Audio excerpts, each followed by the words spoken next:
Hi guys, so sa pagandang balita po lalo na po sa mga kababayan nating OFW na kung saan if in case po nag-short kayo ng pera or ng fund, pwede po kayong mag-request sa friend nyo or sa family nyo na magpadala po ng pera dito sa Saudi Arabia or kahit sa bansa po gamit po ang kanilang GCash account. So kung paano magpadala, panoorin nyo po yung video. So dyan po sa may GCash, itap nyo lamang po yung transfer icon and then piliin nyo lamang po yung international transfer and then basahin nyo lamang po yung procedure kung paano and then itap nyo po yung send money na makikita dyan sa baba. And then select nyo lamang po kung nasang bansa kayo. Let's say nasa Saudi Arabia kayo or any country po kung saan kayo located. And then may dalawang option po dyan. It's either transfer nyo sa wallet or sa may bangko po. Let's say kung magpapadala po kayo sa STC Bank, pwede naman yung piliin yung bank or yung wallet kasi digital bank naman po yun and digital wallet naman po yung STC Bank. So may mga wallet po dyan na makikita. May STC Bank, may Tikmo, may Bark. So depende po kung ano po yung gamit ninyo na wallet. Let's say kung STC Bank po ang gamit mo, then itap nyo lamang po yung STC Bank na makikita dyan.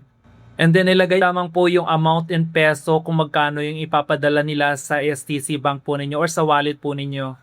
And then i-fill up nyo lamang po yung mga required information na makikita dyan. Let's say yung IBAN number ng e-wallet ninyo or ng banko nyo and then ng purpose of transfer. Then afterwards po, i-click nyo lamang po yung send money na makikita dyan. And then marireceive nyo po agad yung pinadala nilang pera sa kanilang GCash. So yan guys, ganun lang po kabilis magpadala ng pera gamit po ang GCash sa Pilipinas dito po sa Saudi Arabia. And then hindi lang po Saudi Arabia, kahit saang bansa. Depende po yan kung nasaan bansa po kayo nagtatrabaho. So yan lang guys, that's all for today. And I'm asking your kind support to please don't forget po to follow and pakishare na din po. Maraming salamat po and ingat po kayo palagi.